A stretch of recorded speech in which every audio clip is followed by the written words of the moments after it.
I described everything chronologically. On the other end of the telephone, I could hear grandfather's breathing becoming slightly rougher. He was definitely able to contain his rage. However, I added no words of condolence. "I understand. I'll handle this from here," said grandfather, his voice low and husky. In those simple remarks was a foreshadowing of what was to come. Shortly after hanging up, incoming calls began to come in. First, Catherine reported over 10 missed calls in 15 minutes. "Helen, Amy wants to see you. She was looking forward to our yearly Thanksgiving. Can't you consider a child's feelings?" Her text continued. "My friends are coming to dinner tonight. I had planned to share a great family Thanksgiving photo on Instagram. Do you understand how uncomfortable this scenario is?" Catherine's voice became increasingly frantic. Between these calls, we started receiving emails from our parents.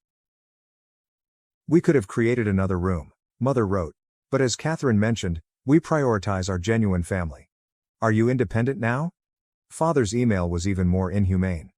"Catherine has a family, a husband and a child. You understand, correct?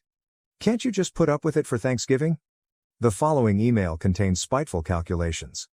"That's always been your problem, only thinking about yourself, never considering the family." Mother continued, her tone making me appear like the villain.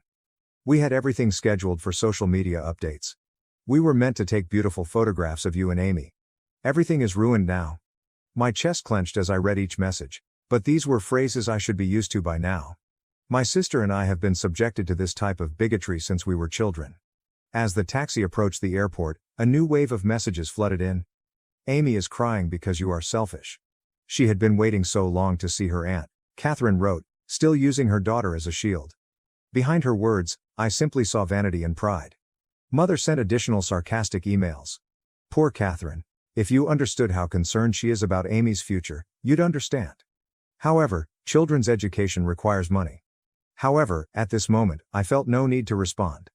If anything, I was relieved that they had displayed such obvious real colors. Just before we arrived at the airport, grandfather sent us an email. "I am proud of your decision. I understand everything." When I heard those words, my eyes welled up with quiet resolve rather than despair.